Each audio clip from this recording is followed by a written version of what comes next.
Welcome to the STARS program, seniors taking active roles in society. And now, here's your host, ANITA FINLEY. Well, Carol Mahoney, one of the best people on my show, especially, we had so much fun even before the show, but I can't really show you that.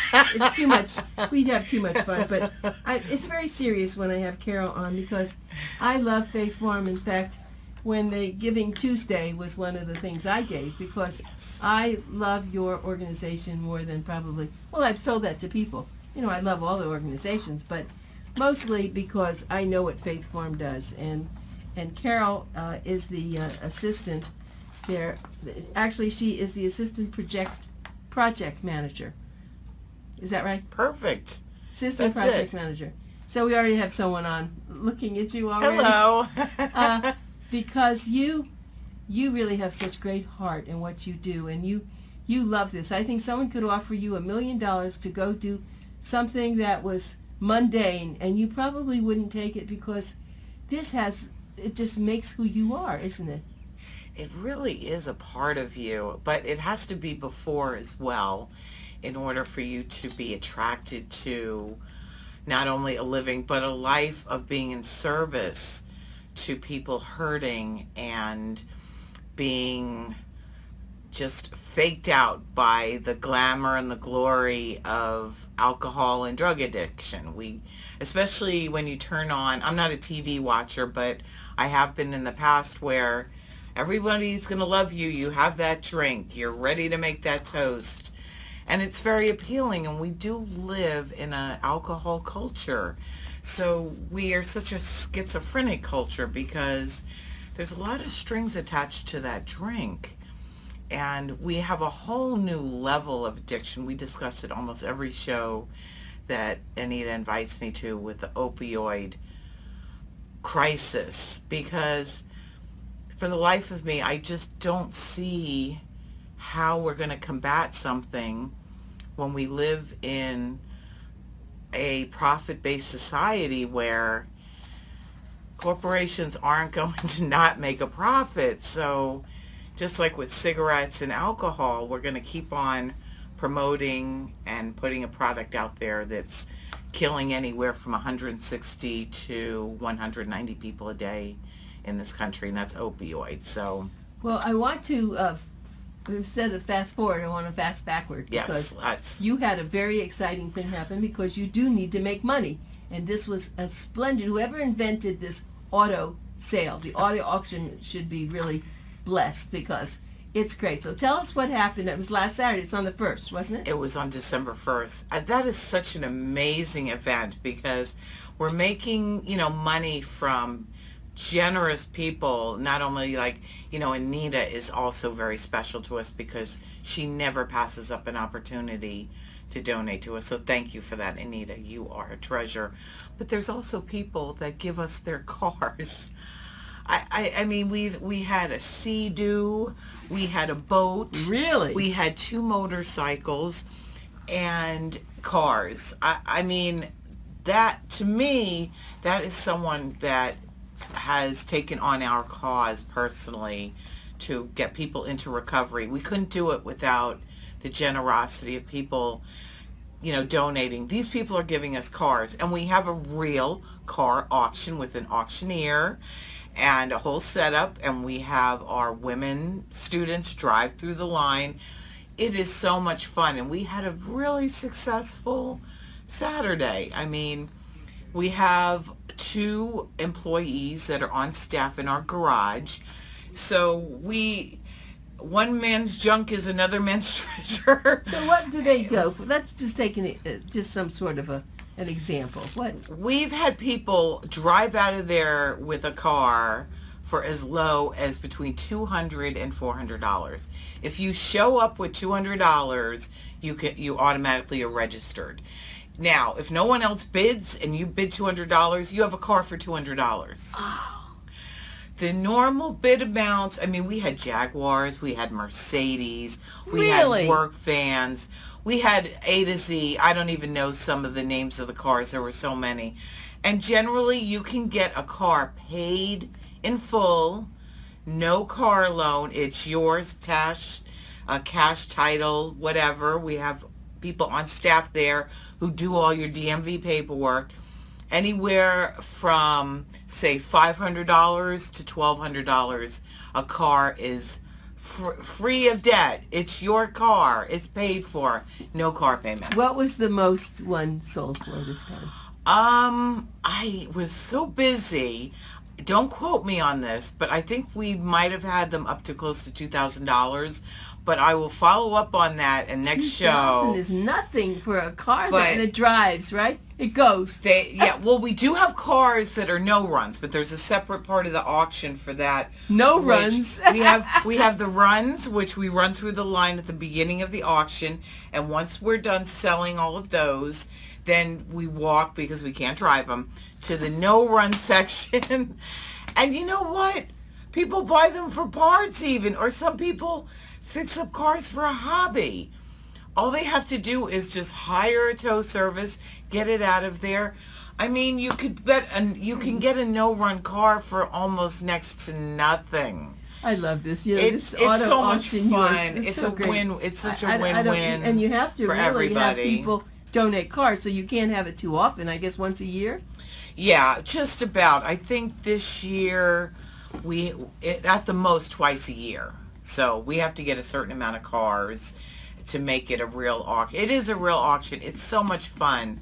I implore all of you to just check it out, because, who wants that car payment? I couldn't do it now at this point in my life. And as long as it runs. It runs. There's nothing like being debt free. No, yes, you're right. So get on our mailing list. We're talking about faithfarm.org. So get on yes. See what's happening. And of course, I'll have Carol back, so we'll be keeping you up to date when the next one is. But we do have Seth Levy, who is now watching, and also Larry Lampert.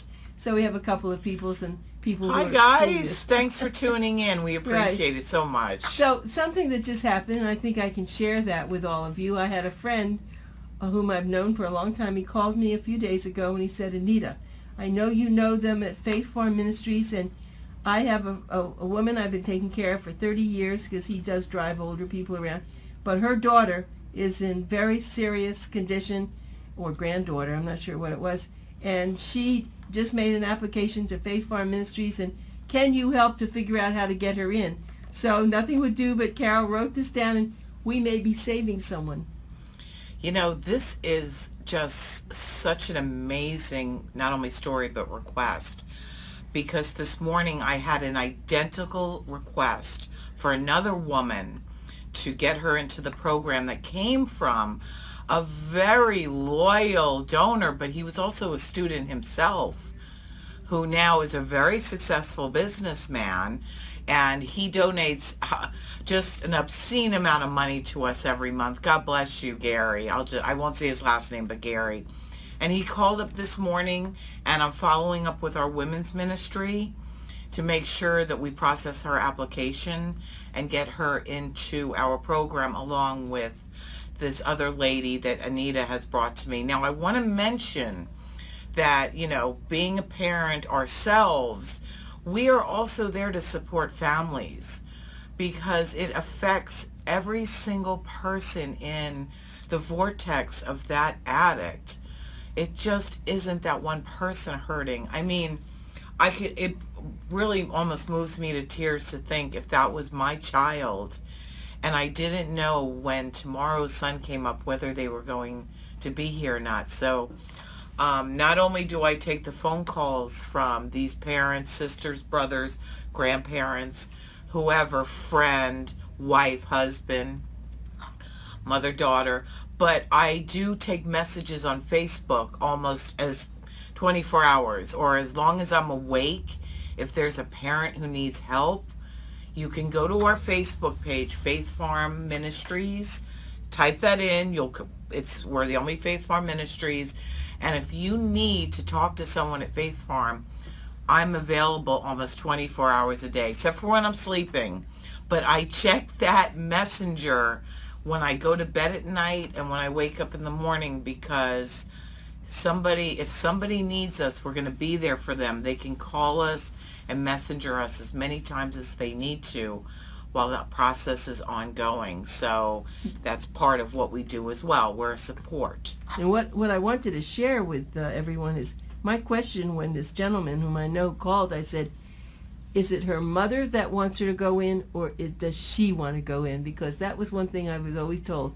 You can't push people in there who don't want to go there, right?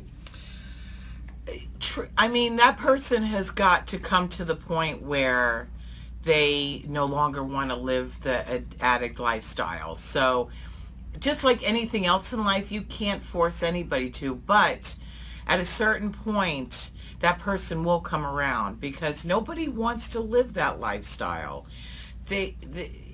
Unfortunately, now with this opioid crisis, we're under such an emergency to get people in there before they take that fentanyl. Fentanyl is 100 times more powerful than codeine. I think, I hate to quote this, but I was listening to the news the other day, and it sounded like China has just approved one of those drugs, sending it here to the United States. They did. Am I wrong? Is that what it was? That's accurate information. I am furious. Because the pharmacy, of course China's going to jump into that arena. The pharmaceutical industry is $1 billion industry. That's why it makes me sad, because I just don't see any end in sight for this problem. That these drugs are going to continue to be there, because it's not something that will phase out from some lowlife on a corner. This is your doctor prescribing this to you. But this now is I've somebody been you also trust. told, Carol, and by the way, my guest is Carol Mahoney with Faith Farm Ministries, that the doctors are being a lot more careful. That's if true. If you have pain, they may give you a 10-day supply, and they're being really watched, and they're being careful. So maybe people who haven't been addicted won't be able to get addicted unless they're getting it from some other way. Yeah, you're correct, Anita. There are certain safeguards being put in place by doctors, though. Of course, not by the pharmaceutical industry. You know, that's like the oil industry making electric cars. It's never going to happen. And I absolutely love my doctor. I'm going to ask him if I could say his name next time. He's a wonderful man, and my health has improved dramatically since I've been seeing him. He's just such an awesome guy, and he's so funny too. And he's very honest, and that to me is a quality that bypasses almost everything. And I said to him, did you guys get some type of kickback or some kind of money or something, an incentive for prescribing this medication? And he says, we did. He said we would get trips, we would get paid for dinners, we would get cruises. And it took a while for that to sink in. You don't affiliate a cruise and a dinner and a timeshare with giving drugs to somebody. Yeah, it's an appreciation, but then they had to track the drugs somehow. Right. The pharmaceutical industry was able to go into into where the pharmacies are to check how much they're prescribing, which I think is outrageous. That's very private. I don't like that. Yeah, unfortunately, there's very few privacies we have anymore. We're being tracked in every which way. But what he did say was that they took that away. Now, whether or not, maybe I'll be like a little investigative reporter with my doctor, but they no longer get the fringe benefits. But I would imagine if a doctor still wants to prescribe these, and somehow they're still getting in the wrong hands. So Faith Farm is there to fight this. It is a fight. It's a war. And we are bringing as many souls back into recovery as we can. And that's what I live for. I know you do. But the women, so you're now, Yes. You're pretty much in charge of the women's group. Now, do you also help the men who need to be, or you're pretty much Well, we have a women? manager there that is in charge of the women. She's like a therapist, but she runs the whole gamut of the women's ministry, which is pretty much, certain things are a little different for women because women are very different from men. But basically, it's a faith-based program, so they're similar in that way. And our women's program is smaller. We have less women. We have about, I believe at Boynton alone, about 140 beds open to men and about 30 to women. Okeechobee is maybe a little less, maybe 120. Now my figures might not be exactly right, but we're in the ballpark. And our Fort Lauderdale campus, which was the original campus, is about the same as Boynton for the men, about 140.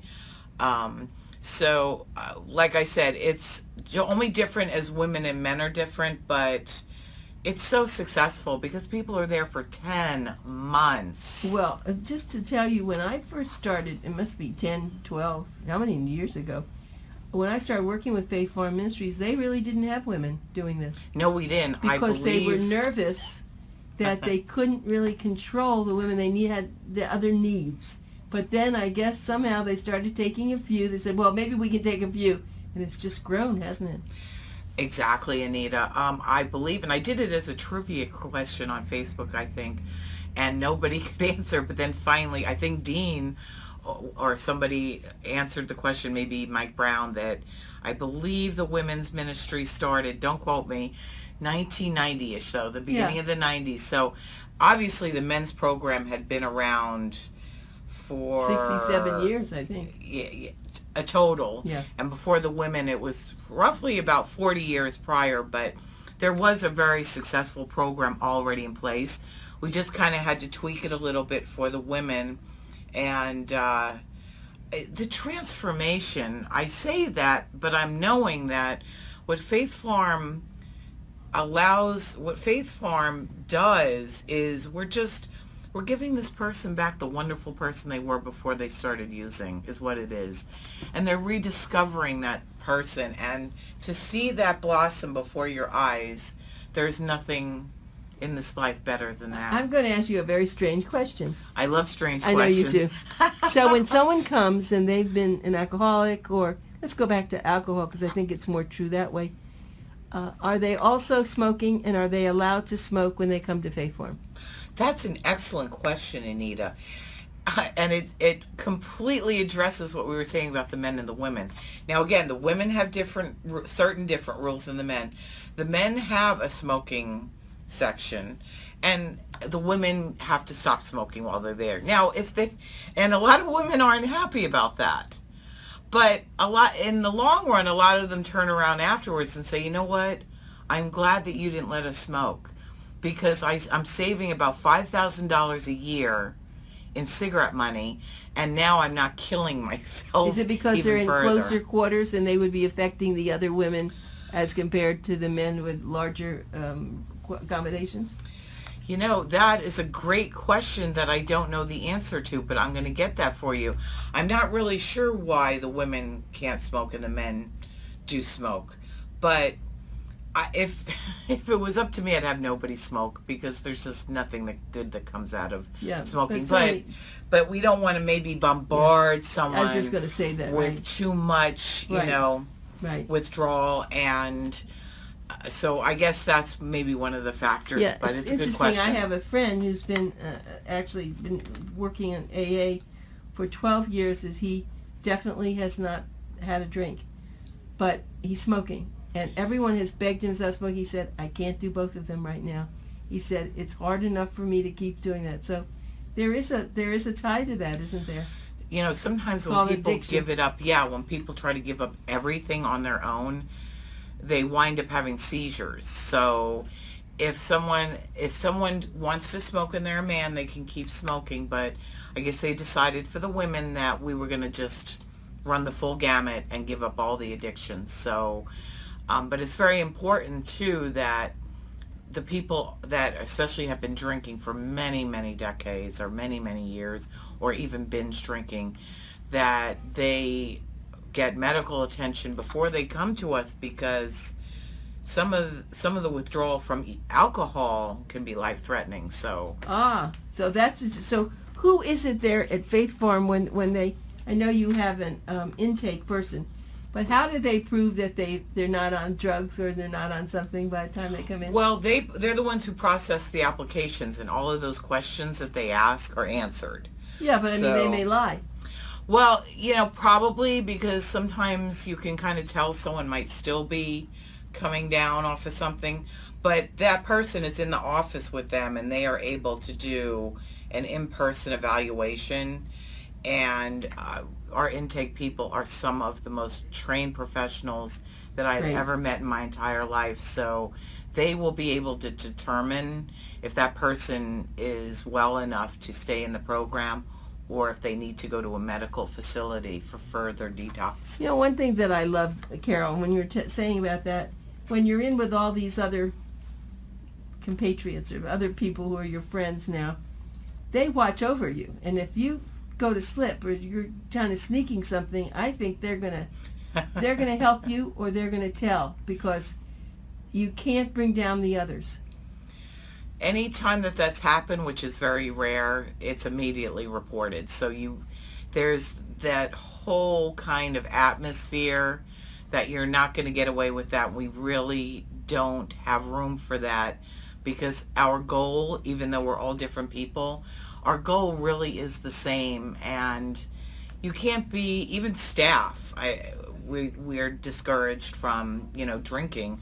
And I don't drink because I had a drinking problem. So it's helped me to understand what you have to go through. But also I've walked in those shoes of those people. And you can't be tolerant. You can't go halfway with it. There's just... Yeah, that's what they say. Well, I've done so well, I'll just have one drink today. Right? That's it. Right? That is so true, Anita. And the part about alcoholism and drugs, this disease actually speaks to you. It gets in your head and tells you, oh, you can drive? You drive better when you're drunk. Oh my gosh. Oh, really? You can drink and not be an alcoholic. You can have just one drink. And it tells you to do all these things that once you've given it up and you don't drink anymore, you're like, oh my goodness, this is a lying disease. It gets in your head.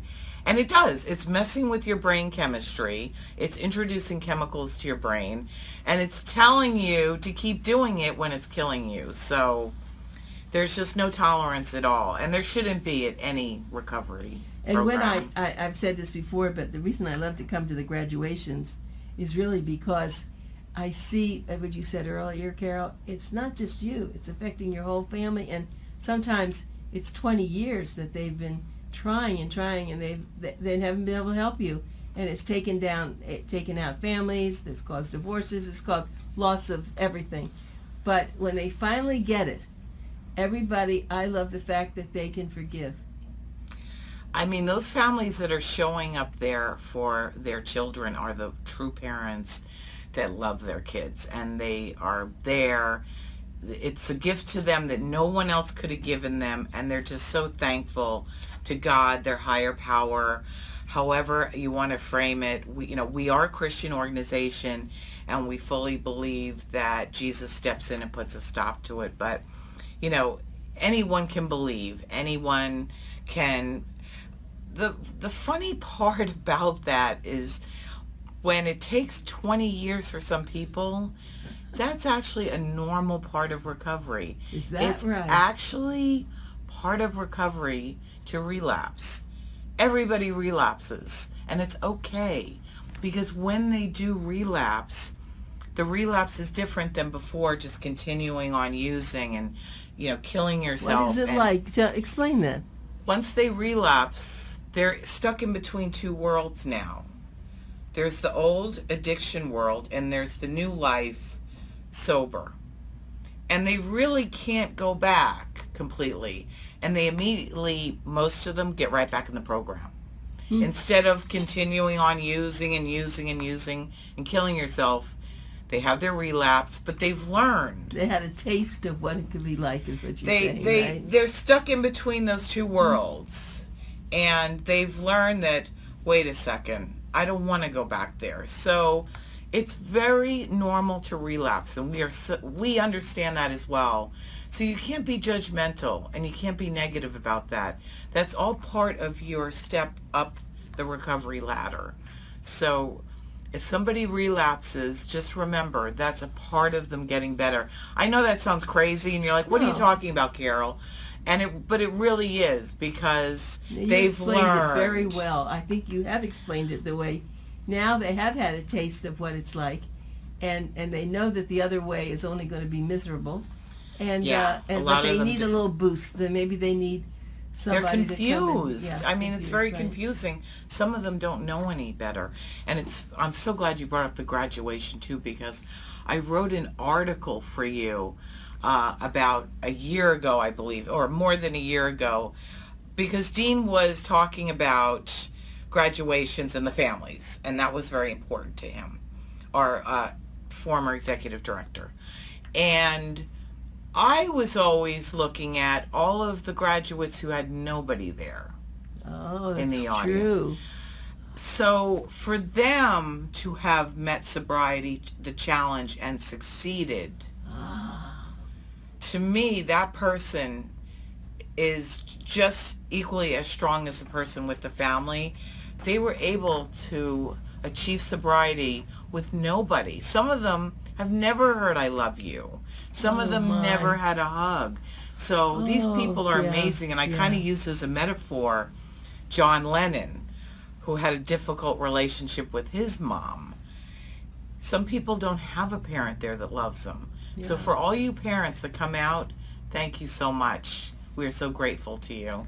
Yeah, and Carol, we're so grateful to you. The time always goes so fast, but Me remember, too. if you could just donate, whether it's $1, $10, $100, $1,000, $100,000 in your will, whatever you can do, it is probably the finest, for me anyway, the finest charity, because they're helping people of all races, all religions, really of everything, and it just puts people back into life. And so go to faithfarm.org, and Carol Mahoney, you're just precious. Thank you.